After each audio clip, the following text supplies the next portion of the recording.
So our hope today is that we can get everybody outside, all bundled up by about 10 o'clock today. So Heather Ambrose is our speaker, and we're going to introduce her in just a moment. But somebody else that I do want to also introduce you to is Ashley Palmer, our conservation education specialist with the Soil and Water Conservation District. Ashley was the friendly voice that you heard if you came on a little bit early, and was giving you some guidance in terms of how to provide some content and use the chat box for any messages. As you may see, your microphones have all been muted. That way we can have be able to hear our speaker this morning. And if you are having any troubles with audio, you can also call in using your phone. And there are some other WebEx settings. Just send a message to Ashley in the chat box, and she can be able to give you a hand and give you some guidance on how to do that. Our green breakfast this morning is going to be recorded, and we do hope to be able to make it available on Facebook. So hopefully you can share this with other friends, and let them know about what we're doing here. And who knows, there's sometimes good things that come from chaotic situation, and our ability to be able to expand our reach with green breakfast, and so that you can join from the comfort of your home and wearing your fuzzy slippers, may be a really nice alternative. So we will have at the end of our program about 15 minutes for questions, and I've actually already received a few announcements that folks would like to have shared, and so we'll have time for that at the end as well. But this is, as I mentioned, this is our very first virtual green breakfast, so we hope there may be a few hiccups as we go along, so we just hope that everybody will be patient and respectful with each other and the comments, and just have some fun. I would like to introduce Heather Ambrose.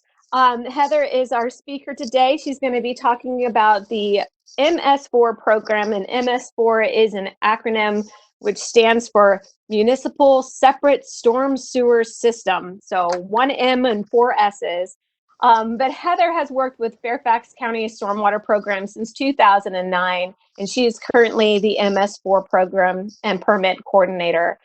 Previous to this position, she served as the chief of the Public Facilities Maintenance section of the Stormwater Management branch, and was responsible for the maintenance of Fairfax County's Green Stormwater Infrastructure Program. She received her Bachelor of Science in Biology from Virginia Tech in 1999 and her Master's in Fisheries Biology from Humboldt State University in 2003. Her early career was focused on the trophic pathways supporting Pacific salmonoid species in the Pacific Northwest, which sounds very interesting. And she has experience in many areas of stormwater management, including watershed plan development, water quality monitoring, stormwater facilities maintenance, MS4 permit compliance, and erosion and sediment control. So we're very happy to give her the opportunity to come and share a little bit about the program that she coordinates. And she's joining us this morning from the comfort of her home in the Shenandoah Valley, where she lives with her husband and her 2 small children, who I understand got her up bright and early this morning at 5 something. So no sleeping in for this hardworking mama. But with that, I am going to turn it over to Heather Ambrose. And again, if at any time during the presentation you have questions, please submit them through the chat. We're going to be collecting them so that we do have time at the end to be able to answer questions. But with that, Heather, I'm going to turn it over to you. And again, just let me know when you're ready for me to advance your slides. Okay, great. Thank you, Laura. That was a great introduction this morning. I am honored to be sitting here today with you guys from my home, but sharing some information on the county's MS4 permit and a little bit of the history on how we got to where we are today and how we ensure that we are in compliance with our permit every year. I think Laura covered all the high points of my career, my education, and I saw that picture pop up, Laura, and you must have snagged that one off of Facebook or something, because I was like, wow, that's from my family photos, and I must have posted that. And I was even wearing the same sweater this morning that I'm wearing in that photo, so it was just kind of ironic. But I did spend my graduate education years and the early part of my career in the Pacific Northwest.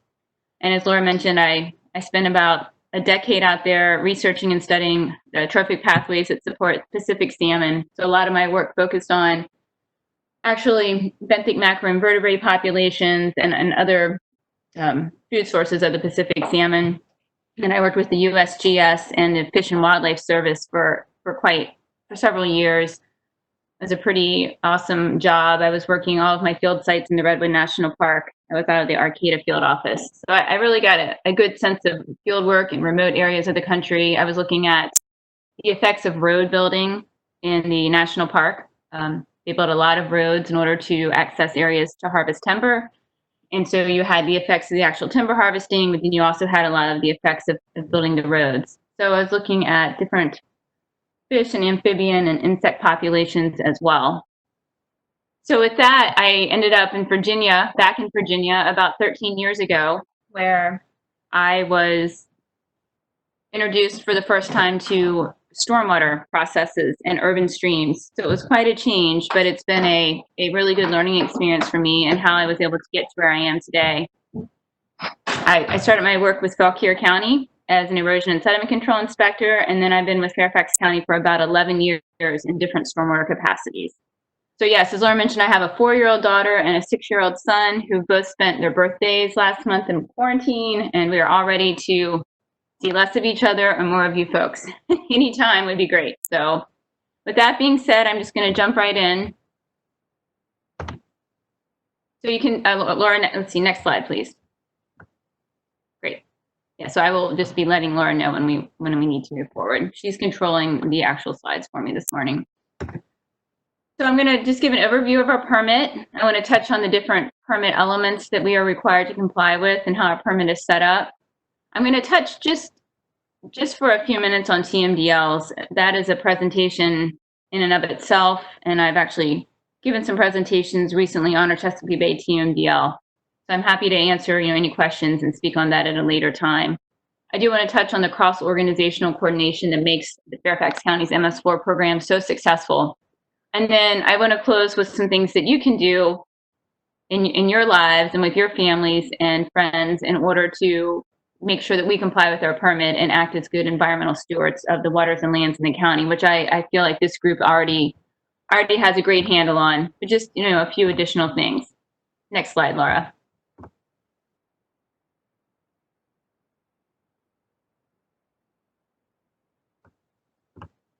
You can just move forward on the slide.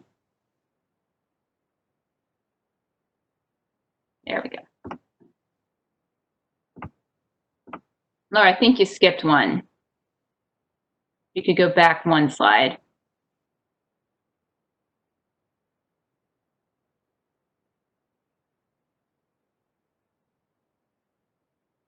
Laura, can you hear me? Okay, well, I do have a slide in there. There we go. Perfect. That I wanted you guys to see. I want to give an overview of what the MS4 stands for and what the MS4 permit is in Fairfax County. MS4 stands for Municipal Separate Storm Sewer System. And the MS4 permit authorizes specific stormwater discharges from the county's MS4 to waters of the state or the United States. So in Fairfax County, we have two very distinct and separate sewer systems. We have the sanitary sewer system, which is the wastewater that comes from our homes and businesses. It comes from our toilets and our sinks and our washing machines, and it's piped directly from our home to a wastewater treatment plant. And there at the plant, the water is cleaned, and then it's later released to rivers and streams. In some counties, the systems are combined. In Fairfax County, they are separate. The second system is the storm sewer system. We generally like to refer to that as the storm drainage system to kind of get away from the sewer connotation.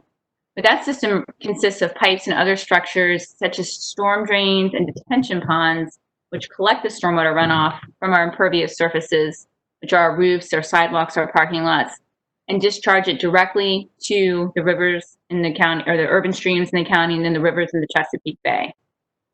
This water does not undergo any sort of treatment, which is why the MS4 permit is so critical to protecting our waterways. So as I mentioned, that permit authorizes us to discharge certain substances from the MS4 to the state waters. I think it's important to note that in the county, the MS4 system refers to those storm drain outfalls that the county owns. So we're referring to county-owned outfalls. That is what the permit oversees. And I think it's also important to note that the permit is ultimately a result of the Clean Water Act in the early 1970s. And I'll touch a little bit on the history here in the next slide or two. But currently, the Department of Environmental Quality, Virginia DEQ, administers the permit to different localities in Virginia. Okay, Laura, next slide. Great.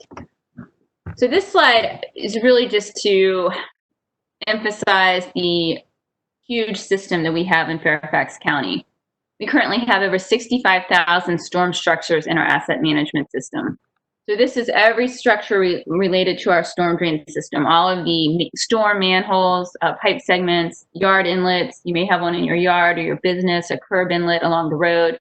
This is all of these structures that we actually inventory. And then within that, about 5,000 of those are private stormwater management facilities. So facilities are generally areas where the stormwater is collected. So a pond is a great example, a bioretention, infiltration area. In the county, our permit actually requires us to inspect all the private facilities, but we do not maintain them.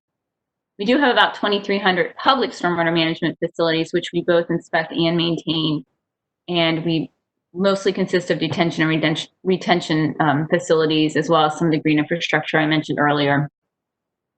We have 1,300 miles of pipes. So we refer to our pipe system as our conveyance system. It's really getting stormwater from point A to point B, and usually it ends up in a collection facility. And then an additional 200 miles of improved or man-made channel. So we have about 1,500 miles total of our conveyance system. And then within the county as a whole, we have 15,000 outfalls, but about 7,000 of those are regulated under the MS4 permit. So once again, I mentioned that it's the county-owned outfalls that the permit is really overseeing. So we have about 7,000 of those.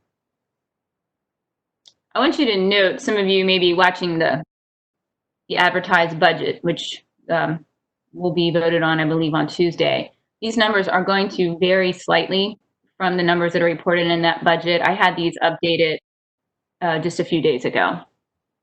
So just in case you see any discrepancies. Okay, Laura, next slide.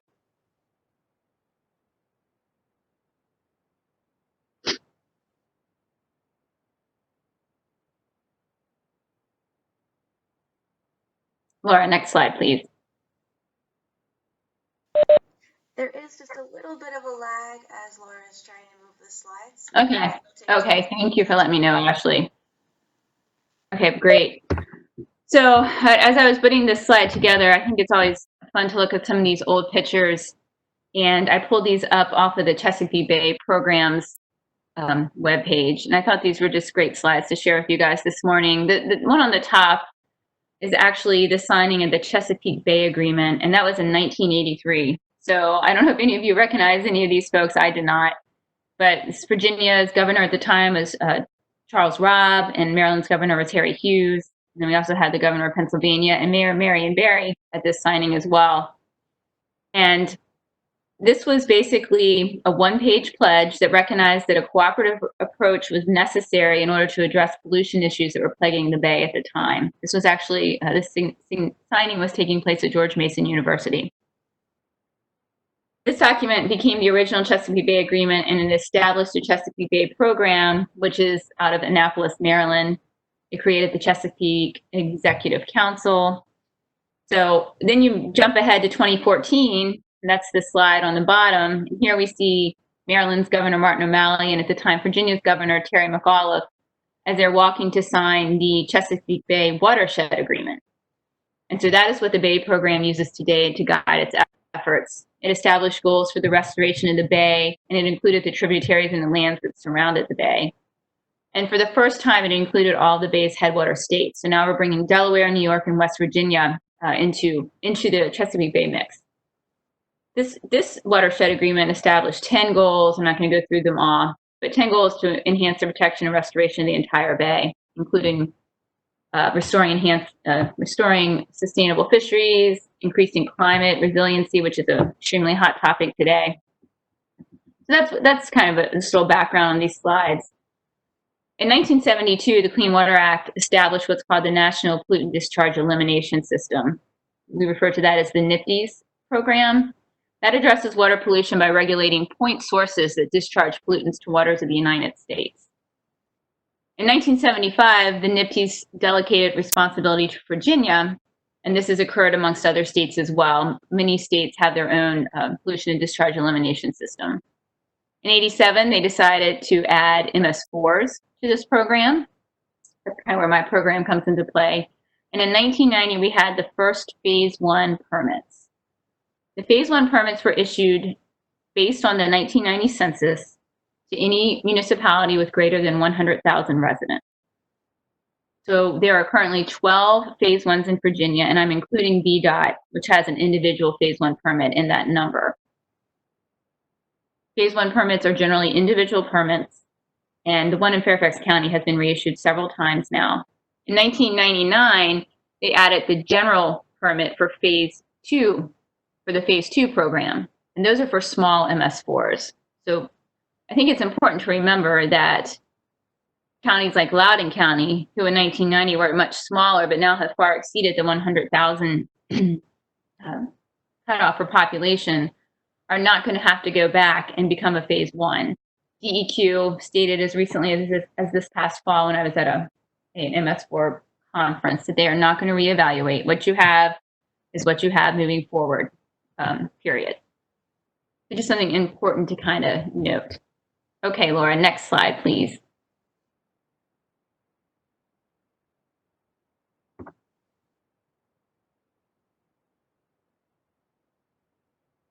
Okay, great. So the MS4 permit overview that I've been talking about, I wanted to show you a map of Fairfax County and what exactly, how much area is included in our MS4 program. Because remember I mentioned that not every outfall in the county is covered on the MS4 permit, just the ones that the county owns. So here you can see all the area in green is what we have delineated as the Fairfax County MS4 service area. That's the term that we use for what's under our permit. You can see several of the little towns in the county and George Mason University, Port Belvoir are clipped out of our service area. They either have their own, phase 2, most of them have their own phase 2 permit. So it's a 5-year permit. Our current permit expired this past March. So it was 2015 to 2020. So we are currently under an administrative continuance with DEQ. As I mentioned, the permit authorizes specific stormwater discharges from the county's MS4. I think it's important to note that we are waiting to hear back from DEQ on our permit application status. We submitted the reapplication package. It was due on October 1st of 2019. So we are anticipating that we will start negotiating our new permit sometime in the next few months, but we actually have not started that yet. The permit requires a program plan, and that clearly defines and reports roles and responsibilities of each department, division, or subdivision. In Fairfax County, compliance is mostly coordinated by stormwater management, although it takes the entire county to be successful. But it is issued to the county, not to stormwater. I think a lot of people think, oh, it's a stormwater, it's issued to the stormwater division, but it's actually issued to Fairfax County. And then we work with our partners to ensure compliance with the permit. We're required to reduce the contamination of stormwater runoff and prohibit illicit discharges. Next slide, Laura.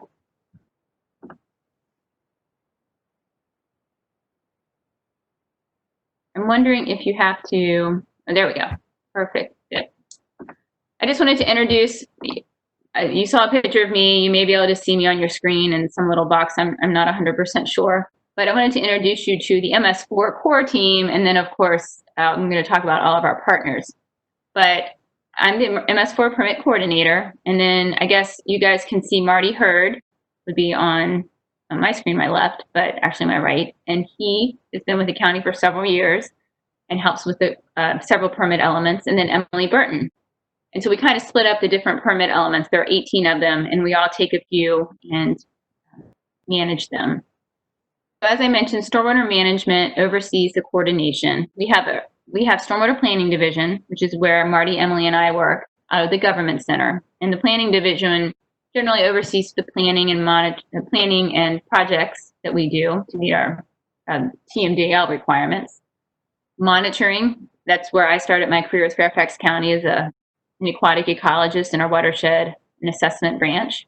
And they do all the watershed monitoring, benthics, fish, water quality. Our IDID program is illicit discharge and improper disposal, and our industrial and high-risk runoff program, that's our IHRR program. Keisha Cannon oversees both of those programs, and they are all housed within the Stormwater Planning Division. We have our sister agency, the Maintenance and Stormwater Management Division. They are near George Mason University in a public works facility in the city of Fairfax. They're responsible for all the infrastructure management of all those structures that I hit on earlier, as well as overseeing our county facilities. Our contractor support is very critical to our success. We work with the Clean Fairfax Council to ensure all of our floatables monitoring occurs. And then we work with the Wood Group, and they've been great supporters of our program for many years now. And then you cannot forget all the cross-departmental organization that occurs. And Laura, you can go ahead to the next slide for this one. And I think you can see just the breadth of the program there. And I have not included everyone here. And many of these agencies have subdivisions within them, but it's definitely a team effort. I want to note that the Fairfax County Public Schools were incorporated into our permit maybe about 3 years ago now. So it was in the works for a long time. Up until then, they actually operated off of their own general permit. Now we're all combined under the same permit, and we work closely with Fairfax County on all the different permit elements to make sure that they're in compliance as well. And they no longer have a separate annual report. They are included in ours. Okay, Laura, next slide.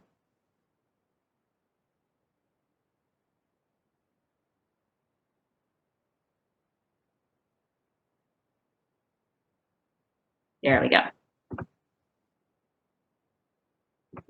So I really love the image on this slide. This was created by one of our graphic artists, Watana. He did a great job of capturing how the MS4 system works and then how we have categorized our different permit elements. So you can see it's showing an image of water hitting impervious surfaces, it's untreated runoff, it goes into the storm drainage system, whether it's a yard inlet, a curb inlet, a grate in the middle of a parking lot. It all goes down into the storm drain system and ultimately it collects in a stormwater facility of some sort and is directly released to an urban stream. In Fairfax County, we've divided these into our source control programs, our infrastructure reinvestment programs, our discharge protection programs, and our cross-cutting programs. And I know the font down there is very small for you to see, and I'm going to just take a few minutes to touch on each of these areas. But the cross-cutting programs cross over many organizations. It's our training, our public education, and participation, and then our TMDL permit element. You can go ahead, Laura, to the next slide, please. Great. Takes it a second. There we go. Okay, the first one that I mentioned were our source controls. So I think we have 2 slides for the source controls. The first one is our construction site runoff and post-construction runoff permit element. So this is concerned with both sites that are under construction and those that have finished construction but now have permanent stormwater management facilities in place that must be maintained, forever or until something, development happens again. So those are critical to making sure that they function. The Land Development Services really partners with us, or we partner with them, to ensure that we comply with this permit element. They oversee the erosion and sediment control and Virginia stormwater management programs. In the county, they work closely with DEQ to provide annual reports. They go out and ensure that the controls are in place through, I don't even know how many inspectors at this point they have right now, but they inspect the sites, they review all the site plans for grading plans, building plans, and they are required to hold special certifications from the state for these different types of positions. And you can see in the top photo, that is, I think, super silt fence, it looks like, up at a construction site. We just want to ensure that none of the sediment leaves the site, and then it's all contained. Our roadways permit element is kind of a mixture of a couple of different things. It requires all the roads, streets, and parking lots that are maintained by the county be operated and maintained in a manner to minimize the discharge of pollutants. So Fairfax County is a little different from other counties in the state where we do not maintain a lot of our roadways. VDOT oversees many of the roads in Fairfax County. But we do have some that we work with. We have lots of parking lots at our county facilities. that we definitely hone in on for this particular permit element. This element, it requires us to properly store all of our materials, make sure that our equipment and vehicle maintenance is done undercover in an enclosed area if possible. And it covers the sand and de-icing agents. And I'll talk about that a little bit more. But we need to make sure that any of those materials are stored properly. De-icing agents that contain any sort of urea or form of nitrogen or phosphorus should not be used in Fairfax County. And that is a specific statement in our permit. This particular category covers our pesticide, herbicide, and fertilizer applications. This is a tough permit element to comply with. All county facilities that have an acre, that have greater than an acre of contiguous turf are required to have a nutrient management plan in Fairfax County. If you think about that, that's mostly going to be your ball fields, and those are typically under the Fairfax County Park Authority or the public school system. So it is our job to work with both of those partners to ensure that all of these fields are properly applying nutrients and fertilizers. They're keeping up with their nutrient management plans, making sure they don't expire. They're generally good for 3 years, and they are overseen by DCR. And another area where we have several nutrient management plans are state-regulated dams. Because if you think about it, those are large, expansive areas of turf. So those also have to be managed. I think the picture on the bottom here is just a great snapshot of so many different permit elements in action. This is our Tyson's corridor, and you can see that you have construction underlying, you have many roadways and parking lots in this area, and just the urban growth that you're seeing here. Not a lot of contiguous turf, of course, but a lot of other good examples, I think, in this picture of challenges that we're facing. Okay, next slide, Laura.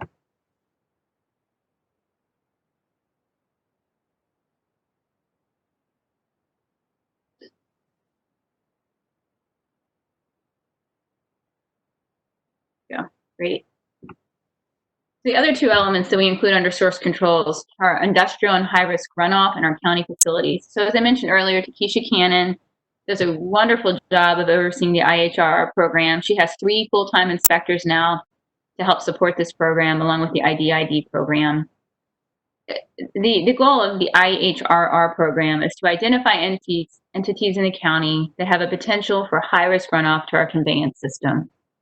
So the permit requires us to maintain a list of known industrial and high-risk discharges to the MS4, and then Takesha and her team are required to go out and inspect connections to the MS4 from these facilities. As you can imagine, a large part of their workload focuses on major automotive facilities, and then they are able to require controls as necessary if they do find discharges from these facilities. So they do a lot of public education and outreach with different commercial businesses in the county, and they do a great job. The second one on this page is our county facilities permit element. Our permit requires, as I've mentioned, requires us to prohibit the discharge of or disposal of specific substances in our storm drainage system. And as part of our permit compliance, we've chosen to develop an internal policy with all of our partners in the county to prohibit these discharges. And we refer to that particular policy as the stormwater protection policy. We developed this probably like 5 or 6 years ago.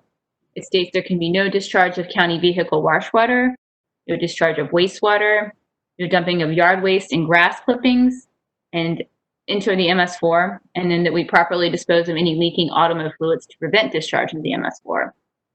So we kind of wrap all this up into we call these our good housekeeping measures. And this falls under the county facilities element.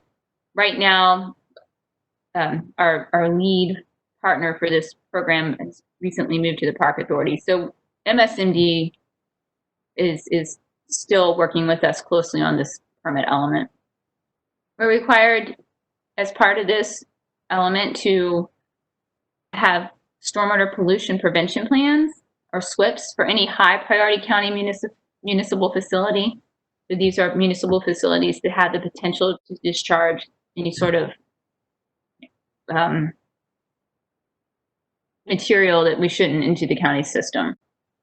Right now, we have 22 facilities that we call high priority municipal facilities. 18 of those are park facilities. There's 1 school, Woodson High School. There's 1 wastewater plant and 2 stormwater facilities.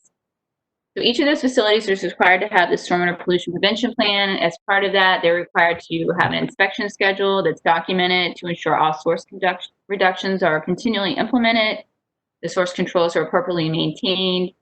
I think documentation is key for these SWIPs. If the state were to show up one day, the first thing they're going to ask for is to see your SWIP. And they want to make sure that all your inspections have occurred, your I's are dotted and your T's are crossed.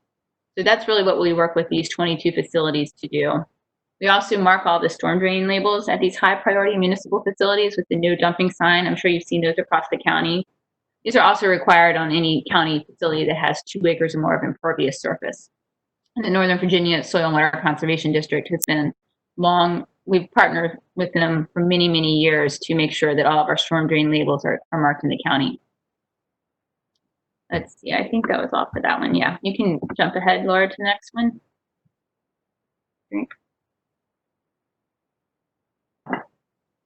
Okay, now I want to get into our infrastructure reinvestment category. Excuse me.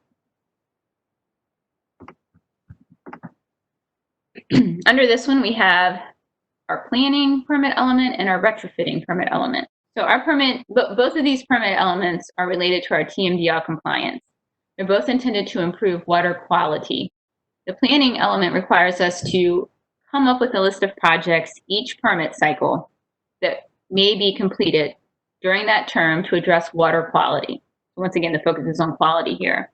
And then the retrofitting piece turns around and says, of all these projects that you've put together, you must complete at least 30 of these by April 1st of 2020, which is basically when our permit ended, which is March 31st. So the list of projects must include many different areas, the type of project, the condition of the downstream channel, the feasibility for implementation, the estimated cost of implementation. So for all these potential projects that we come up with, we're required to address certain elements for each of those. The pictures that I have on this slide are before and after snapshots of a facility that I think the county is really proud of. I know when I was with MSMD, I was really proud of this facility, and I think I haven't been there in about a year, but I'm thinking it's held up really well. You can see it right off of Route 50 near the Harris Teeter and the interchange for the Parkway, but I think it's called Fair Ridge Pond now. And it was very, very traditional, as you can see on the slide on the top, outfall, it's kind of straight to the riser box. So a lot of these traditional stormwater designs, they just take the water from point A to point B, and they don't really have too much concern about what happens in between. And the picture on the bottom is after we retrofit this pond. We made it an enhanced extended detention pond. We put in some meandering pathways. We put in some areas of vegetation you can see within the pond, and we planted a lot of native vegetation around the pond so that it's better able to treat the water before it's released through the riser structure into the urban streams. Okay, Laura, next slide, please.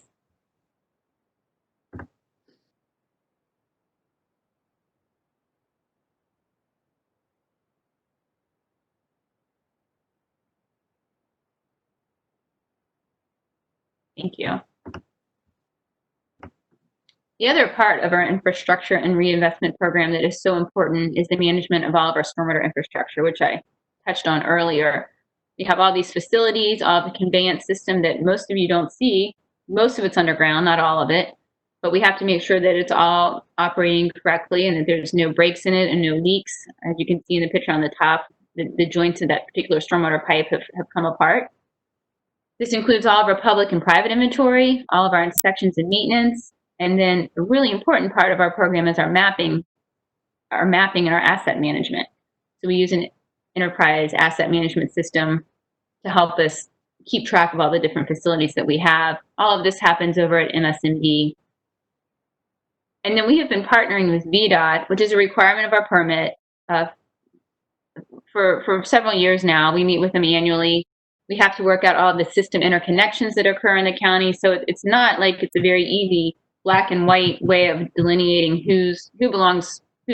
which outfall belongs to who. All the systems are interconnected. We spend a lot of time trying to take these areas and delineate them and try to figure out who's responsible for what. So we work with VDOT on that. And we feel like partnering with VDOT really has a lot of potential to manage some of the stormwater runoff in some of the older neighborhoods in Fairfax County. We're currently working with Fairfax County's Department of Transportation and VDOT on the Embark Richmond Highway project. This picture on the bottom is an artist's rendering of this project. It's still under design. I'm sure many of you are familiar with this. It's an initiative to provide multimodal transportation solutions and create opportunities for economic development along this Route 1 corridor. So I think that's something definitely to follow as time moves on here. Next slide, Laura.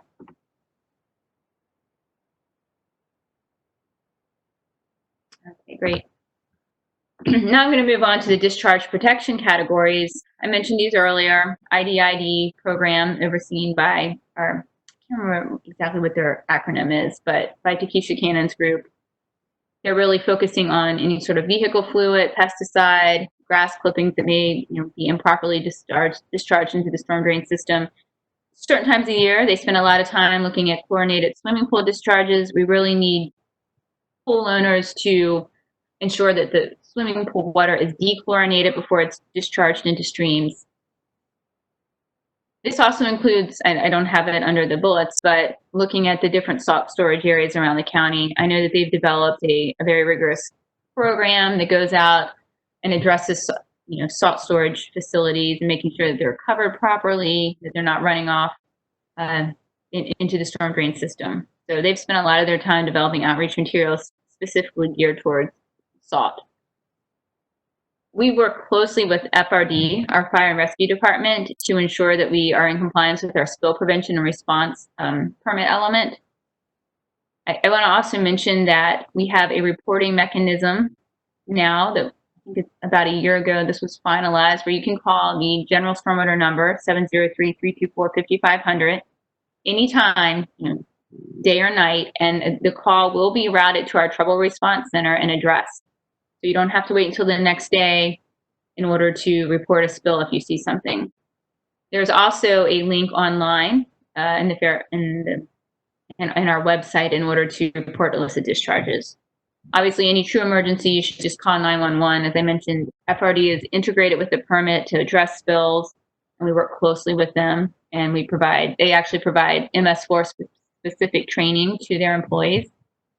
And then if you come across illegal dump sites, the first line of reporting should be to the DCC, Department of Code Compliance. The picture on the top here is a good example, I think, what Takesha and her team see on a pretty regular basis. Looks like to me an overflowing used oil collection container, and we do see this a lot. And these oils, they're bad for the storm drain system and they're bad for the wastewater system. So we want to make sure that they're disposed of properly. They just create a mess. And the cooling tower discharges are something that we focused on and worked with LDS as well. A lot of the discharges from these facilities contain chemicals and I believe metals that are not good for the environment. So we've definitely developed a program with LDS to look at cooling tower discharges when they are still in the design stage and address any issues that we may see. Okay, Laura, next slide. Okay, a little bit more on the discharge protection. As I mentioned, this is where I started my career with Fairfax County.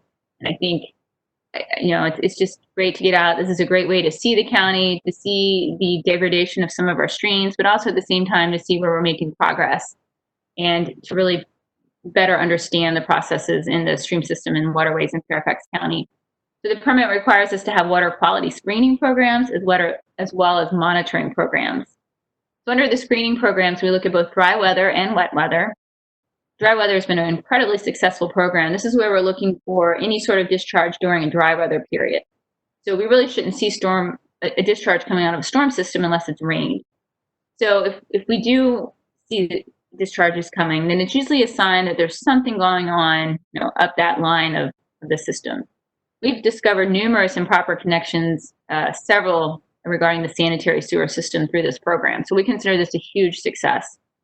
And then we have a wet weather monitoring program that's really looking at that first flush that comes off of a parking lot or a roadway during a storm. So a very different type of monitoring, but both very important.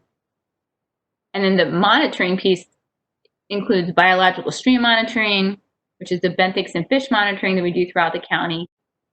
our in-stream monitoring program, in which we partner with USGS, and Shannon Curtis oversees the monitoring branch in Fairfax County. If you had any additional questions, we could definitely follow up with him. And then the floatables monitoring is, we work with Clean Fairfax Council. Floatables, this is just a term for floating trash. But trash is a very hot topic, as it should be right now in Fairfax County. And the MS4 permit team has been working on many different initiatives to help prevent trash from reaching the streams in the first place. Because ultimately, trash is going to be moved by water. Water finds its lowest point, so it ends up in the ponds or its collection facilities. The picture on the bottom, on my bottom right, is something that we're trying out at our Centerville Greens Pond. That's an HOA community in the county. These are like socks that you attach onto the storm outfalls that are to collect water before they make it into the pond. These have been semi-successful. As you can see from this picture, they tend to fill up with a lot of debris, especially in late summer and fall. So they need to be emptied sometimes on a daily basis. So we're not sure at long term how feasible this particular approach is going to be. But that's waiting to be seen. We also have a band along that we have been working on for many years now in the Little Hunting Creek watershed, and that's getting really close to becoming operational right now. We're kind of working out all the kinks for that and hoping that that's going to be a good pilot project for us as well. We use all the biological data that we gather through these different monitoring efforts, and they help us to assess overall water quality in the streams in Fairfax County. Okay, next slide, Laura.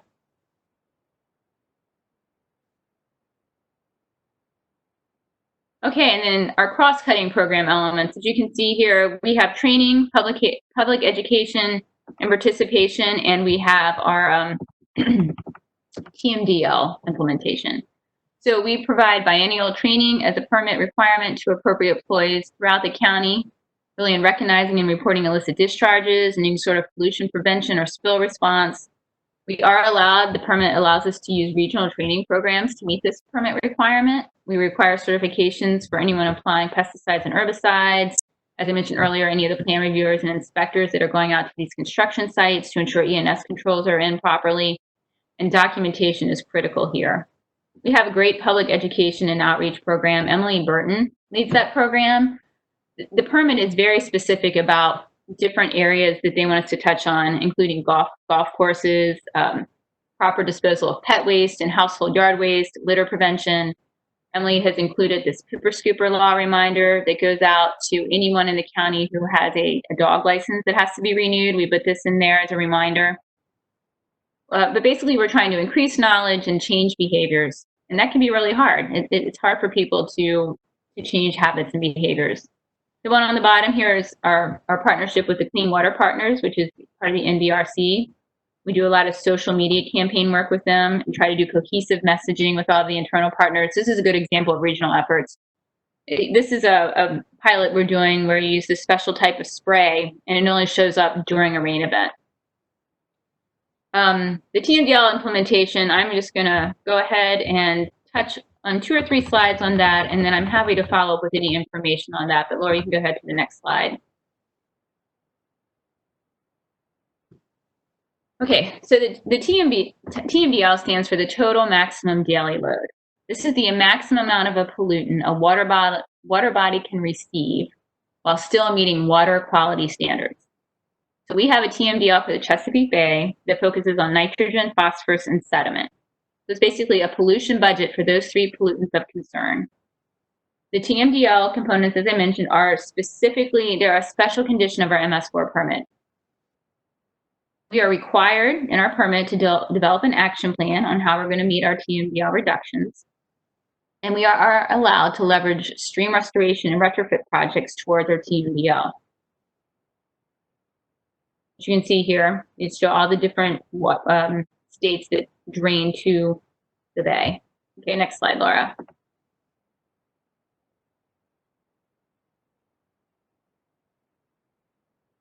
Okay, so I threw this slide in here. There's a lot going on here. This was updated as of our 2019 annual report. This is showing, you can see that we have a 2020, 2025, and 2030 permit cycle. 2020, we were required to meet 5% of our required reductions for these 3 pollutants of concern. 2025, 40% total, and by 2030, they want us to have 100% of our reductions met. You can see overall, this is for Fairfax County, we're doing really good in meeting our Chesapeake Bay goals. The local TMDLs, I think, are going to be the big driver for us as we move forward. We've exceeded our first permit cycle required reductions. We've exceeded our second permit cycle. But you can see the TSS is the sediment is on the top, then we have phosphorus and then nitrogen. We're really good on phosphorus the whole way. But we definitely have to ensure that we can close the remaining gap for sediment and nitrogen within our next 2 permit cycles. And that's what I'm going to say about the Chesapeake Bay TMDL right now. Well, actually, I have one more slide, Laura. Next slide. Just some pictures. The 3 ways that we generally meet our TMDL for the Chesapeake Bay is through stream restoration, pond retrofits, and green infrastructure. The slide on the left here is a great example. This is a Mantua Elementary School where we're putting in an underground stormwater facility. As I'm sure many of you know, we do a lot of stream restoration in Fairfax County. We tend to get, for the amount of money we spend on a stream restoration, we tend to get able to meet a lot of our required reductions.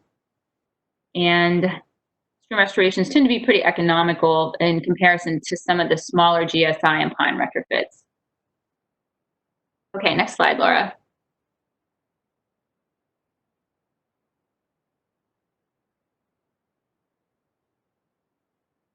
There we go. Okay. This is just an example of our Wakefield Run stream restoration. The slide here on my left, you can see where the stream is very degraded. The incised channels, banks are not stable.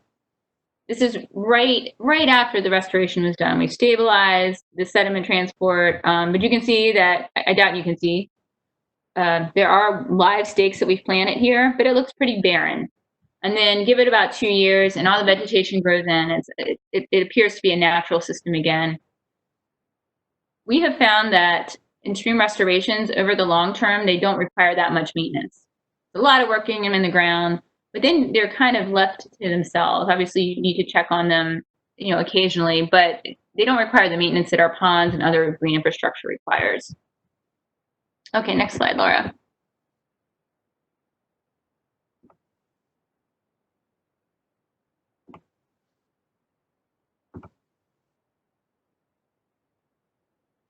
Local TMDL, as I mentioned, they're going to be, I think, the next real big driver in Fairfax County and across the region.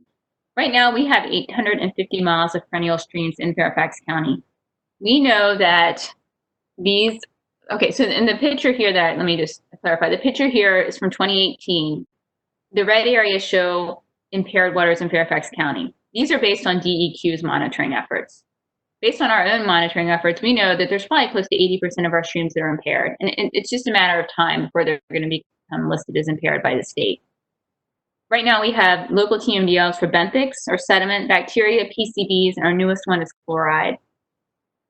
We think it makes sense really for DEQ to develop a countywide approach, but right now we have to tackle each one of these impaired streams or stream segments individually. We are required to have action plans for each of these TMDLs as well.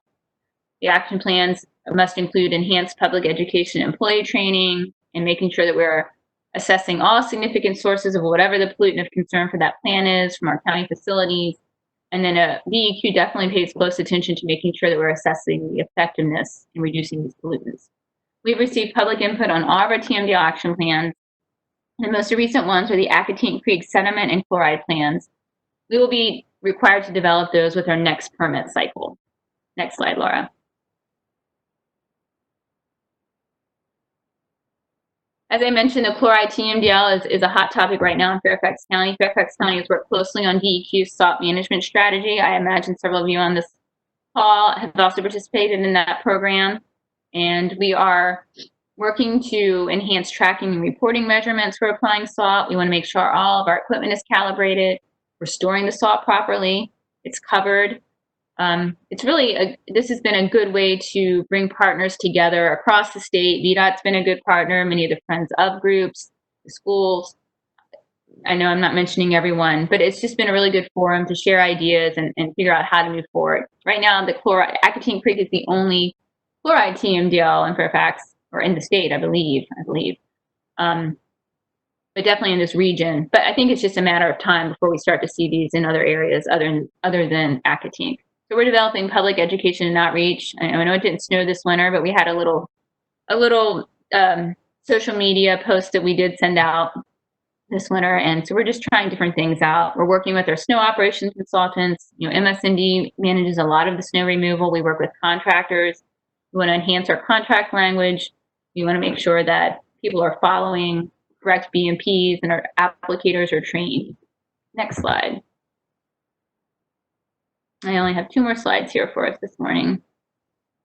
I wanted to touch on our cross-organizational work that we do. There we go. These are just a few examples of the partnerships that we have to make this program successful. We work very closely with the Fairfax County Public School Division. We work very closely with the Park Authority, DVS, which is our Motor Vehicles Division, and our Fire and Rescue. These are just examples. There are many more examples, and I'm not leaving anyone out. We have a great watershed education and outreach program with the public school system. Danielle Wynn leads that program. She has just done great things. The picture on the bottom here, they have an R3 program. I might be getting the R's not in the right order, but I think it's revitalize, restore, and replant. They're working with students to actually replant stormwater facilities on the school sites and make the students responsible for the long-term success of these facilities. I don't know how many schools they have visited now at this program. They have a great critter cube lab that they do. I think she has a team of 3 or 4 folks now, including herself, and they're out at schools almost every day. We work with our Park Authority for project partnerships. The picture on the top is a project that I installed, or at least started, when I was with MSND for washing facilities at the Oakmar Rec Center. Washing is a big issue. We want to make sure that they're washed under cover, that the discharge water is directed to the appropriate system where it can be treated if it needs to be. We work with DVS to ensure proper vehicle washing, spill prevention and response. And as I mentioned, the Fire and Rescue Department, they really help us with any sort of spill response that we might receive. Next slide, Laura.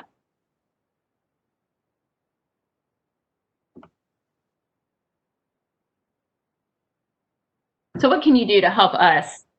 I think everyone on this call is probably already really in tune with good environmental stewardship. But just be aware of, when you're washing your vehicle, take it to a car wash if you can, wash it on grass instead of pavement. If you have a swimming pool, make sure you dechlorinate the water before you discharge. You pick up after your pets. You're aware of your fertilizer and pesticide use, how you're disposing of your grass clippings. The county has made an initiative to use these green waste yard bags now. If you put out salt for snow, that you use the correct amount. The county has a great household hazardous waste program through our solid waste department that's been very successful.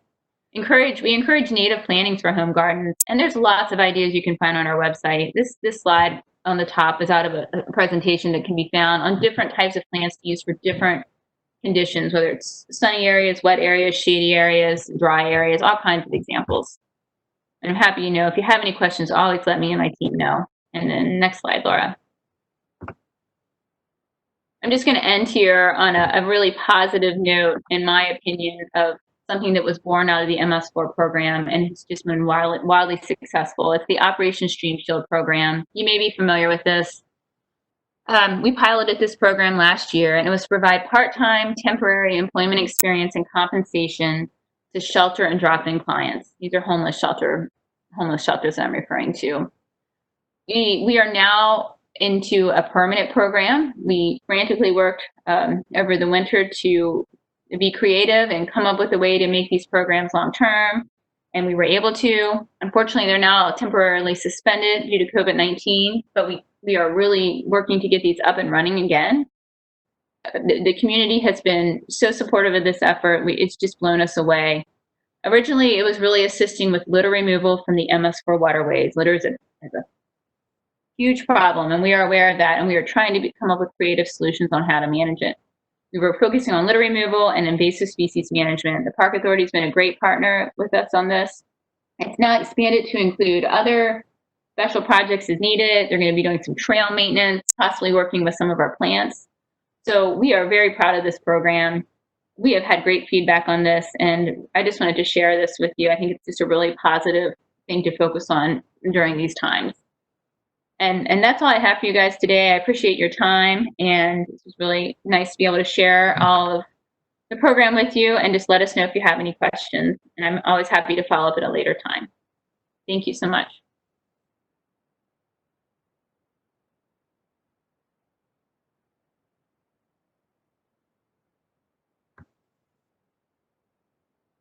Okay, Heather, thank you so much. That was a really insightful presentation. I hope that everyone feels a little bit more encouraged by all of the wide variety of things that the county is doing, and that there's this recognition that it's not just the county that is doing all of this, that we're all playing a part in it. And I'm proud to say that the Northern Virginia Soil and Water Conservation District has been a strong partner for many years on a number of the MS4 permit requirements, and that the fact that we've had our number of our programs well before even the permit was established goes to show that we've been doing a lot of these kinds of things for a long time here in Fairfax County. So it's really wonderful to get some validation. And Heather, thank you so much for preparing and sharing this information. It was very insightful. Heather's contact information is on your screen right now. As she did mention, that 703-324-5500 number is the number that you can call for for access to the Trouble Response Center. And then again, there is a form that is available online through the county website. You can actually just Google stormwater complaint in Fairfax County, and that will take you to, excuse me, to the form in which it basically gets responded to and routed to the right group. We do have a few questions that came up, Heather, during your conversation. Some that I think you may want to direct back to me, but we'll start with this one. Does DPWS have any historical data that shows trends in intensity or frequency of stormwater events that are predicted by climate change models? This is a good question. I don't know who asked this question, but it's very timely. At this time, I would have to get back with you on this one, and I am happy to do that. I know that we are working closely within DPWS, within NDRC, within many other of our partners at our COG, which is Council of Governments, on this very issue on IDF curves, and trying to figure out if we do have any real data to show more frequent and intense storms. I don't think that we have anything that we're ready to share at this time, but I'd be happy to look into that and follow up with you. And I can say this is certainly something the new Office for Environmental and Energy Coordination is very keen on a number of the climate related concerns, and bringing a number of groups together to work on those. And yeah, I think at this point there's just hasn't been anything integrated into some of the models used for designing facilities, but it is something, as I know and understand, Heather, it is something that is considered on a fairly routine cycle as well, just as part of the engineering standards too. This is and that was George Kralovic that asked that question. He has one more question that's specific to his particular house. But does DPWS have any programs that help homeowners with problems such as drainage around their home, and possible solutions such as installing rain gardens? And would you like me to field that question, Heather? Yeah, it sounds like Secretary Alley, Laura. And I should mention it. Sure. Laura and her group, I mentioned her on the storm drains, but Laura's right. They've been partners with stormwater for years now, so going way back. Decades. Yeah. George, in answer to this question, and this may be of interest to others as well, the Northern Virginia Soil and Water Conservation District actually has what we call the Virginia Conservation Assistance Program. And we do provide both technical and possibly financial resources to be able to support the installation of rain gardens or conservation landscaping or other small scale, homeowner scale stormwater best management practices to address drainage and erosion concerns, as well as provide a water quality benefit. So I hate to leave you with another acronym and another Google search to follow up, but if you Google Fairfax County or Northern Virginia Soil and Water Conservation District, NVSWCD, VCAP, you should be able to find that information. And we'll be opening up that program for the next fiscal year in July. So the answer to that is yes, there is a program, and it is in partnership with between the Soil and Water Conservation District and Fairfax County as well. Okay, Heather, Jeannie Cadet asks, when she walks around neighborhoods, she sees people who have expanded their parking areas that are adjacent to driveways and that are onto their front yards. She's curious to know how big of a problem is this, and is there a way that the county is becoming aware of this possible emerging issue? Wow. Are you familiar with that? I am not. I mean, it sounds like this is a very specific where, I mean, we obviously are aware that people are expanding their footprint in general regarding impervious surfaces. As far as expanding their existing driveway to add additional spaces, I have not heard of that before. No, or it hasn't come to my attention. Okay, Yeah. if I think there's a little bit of a follow-up as that there may not be aware, that the property owners may not be aware that they're violating a land disturbance zoning concern. And I think, Jeannie, one of the things that you can do is, if you are concerned about that, is to make the Department of Code Compliance aware. And that's the DCC that Heather mentioned before. And they can do a follow-up and do an assessment to see whether or not there is any code violations that are taking place. So, and there is an online complaint form again that you can file. And if you Google complaints in Fairfax County, you can find that there. Okay. Kat asks again what the website was. You mentioned a website with tips and information, I believe, for what property owners can do. I'm not sure if we've got more specifics on that, Kat. It was on, I'm trying to look, Laura. I don't know if you're going to, I think you said you were going to try to post this presentation. It was on my slide 24. It's really, if you just go to fairfaxcounty.gov, Public Works, and then Stormwater Pollution Prevention. I'm not sure what you could Google, probably just Fairfax County Stormwater Pollution Prevention. We have a really nice packet put together. But the link is a live link. It should work in the presentation as well. Okay. And we can post that as well. Oh, this one here. I'm sorry. So www.fairfaxcounty.gov/publicworks/stormwater/pollution-prevention. Okay. Well, we can certainly include that. All right. And there is some question that has come up regarding let's see here. I think we've got some possibly another question coming up. If anybody has anything else that they want to share.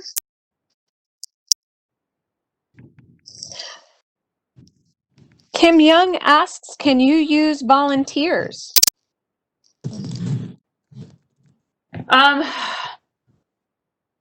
We definitely have capacity to use volunteers, and probably some of our education and outreach programs.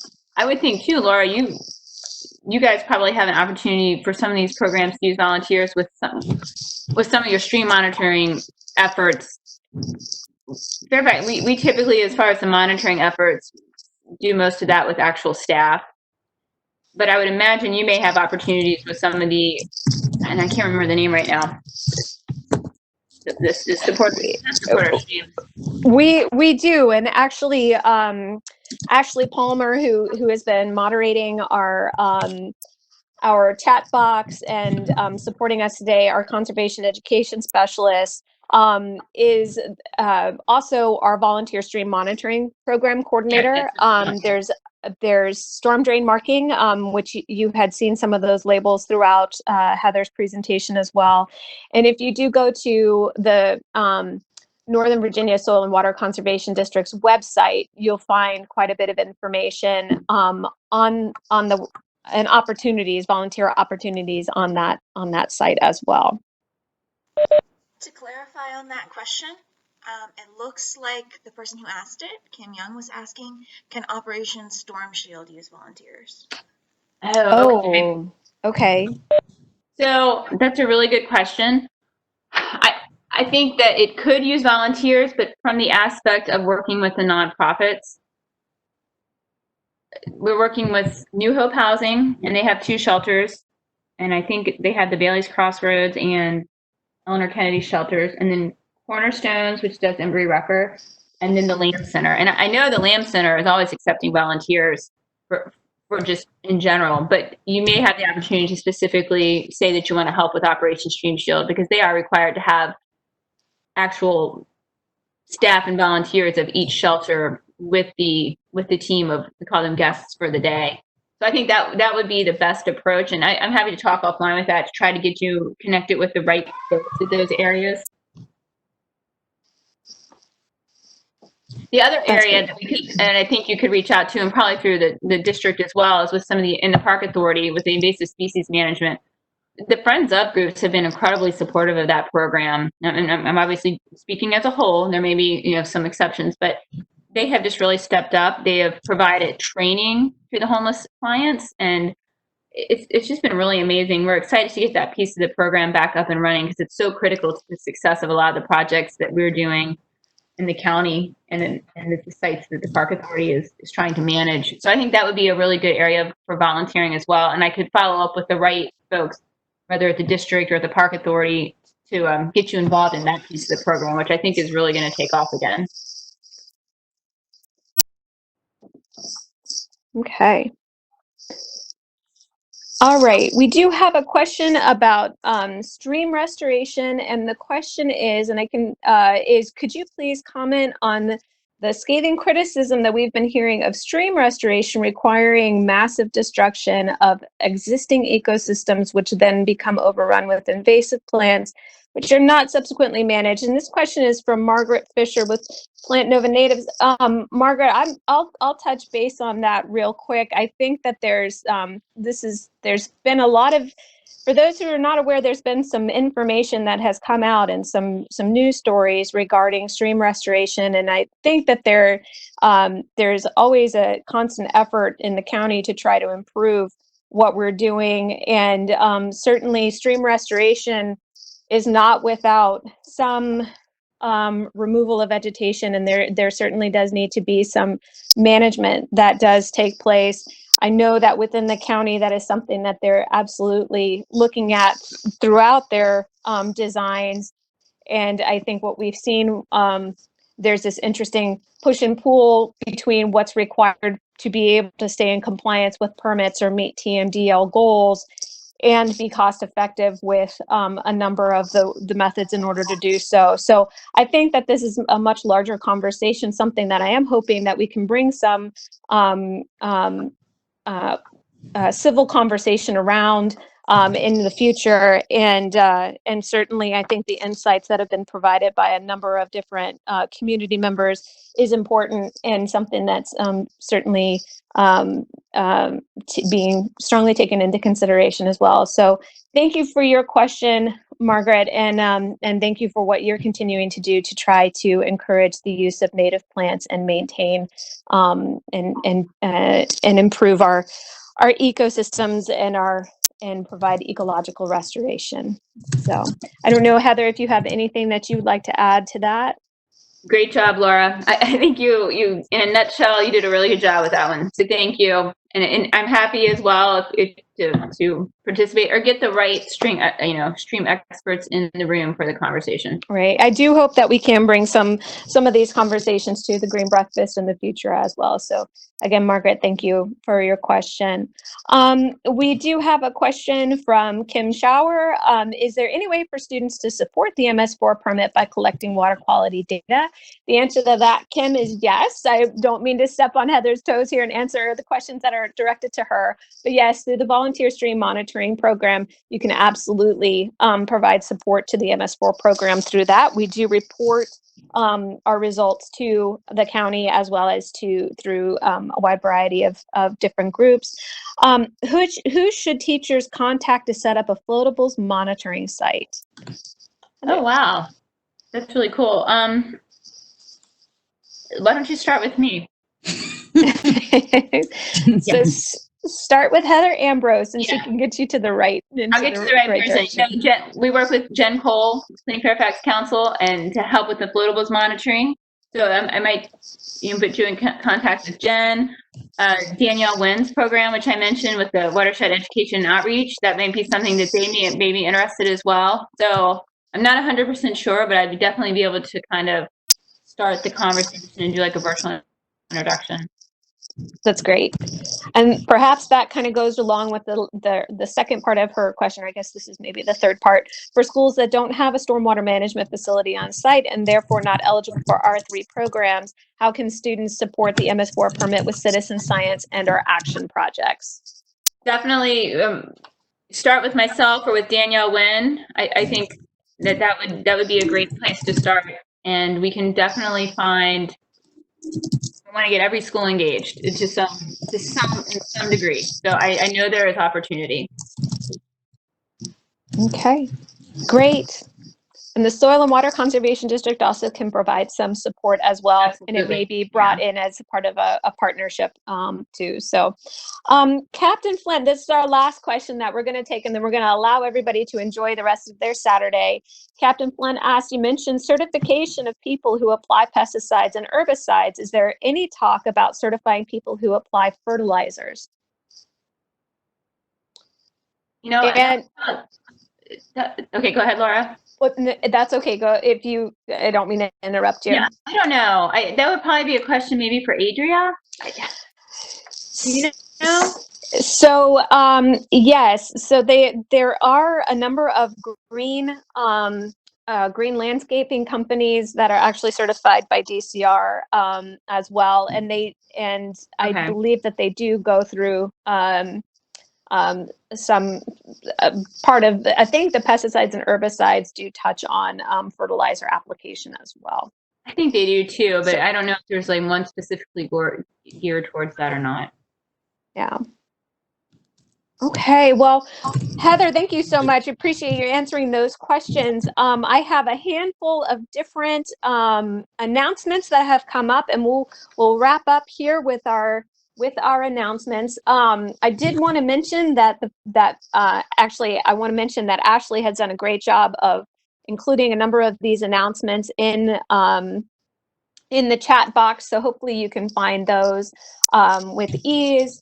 But Fairfax Water is offering their water supply outreach program grants that support citizen source water protection efforts and community activities related to the water supply. Just want to let you know that the deadline is actually next Friday. So applications must be emailed or postmarked by next Friday, May 15th. And that they need to be within the Fairfax Water source waters service area to be eligible. So there is more information on Fairfax Water's website, and you can go to www.fairfaxwater.org/grants in order to be able to find that. And I believe they award grants up to about $10,000. So it's not, not just a little bit of funds, and it can certainly make a difference. I've got a few more announcements to make. Plant Nova Natives is putting on a virtual symposium on sustainable landscaping for faith communities on Saturday, June 14th from 2 to 4:30. And details and registration is available on the Plant Nova Natives website. And again, I believe the the web link is in the announcements as well. Also in June and related, you can go to the Sustainable Garden Tour is going to be held virtually this year. It's sponsored by the Northern Virginia Soil and Water Conservation District and is also included. The Fairfax Food Council Urban Agricultural Work Group is also supporting us this year as well. So those virtual tours are going to be shared throughout June. So you can go to the website or follow us on Facebook in order to be able to track along with those. And we're in a new world. Again, we hope that next year we'll be able to do a little bit more where you can go and feel and smell and touch and everything. But we're glad to be able to offer this alternative. If you are interested in labeling storm drains, Ashley Palmer mentions that you can learn more by contacting her at ashley.palmer@fairfaxcounty.gov or visit our webpage in order to learn a little bit more. So with that, we really appreciate, again, everybody's time and attention, and hopefully this worked out okay for us. Leave us a little note and let us know how we did. But again, we really appreciate everybody's attendance. And Heather, you can't hear us all giving you a big round of applause, but you did a wonderful job, and we look forward to welcoming you back at any time. So thank you for all that you do. Hey, And thanks for all that thanks, everybody everyone. else does. Yeah. Have a great weekend.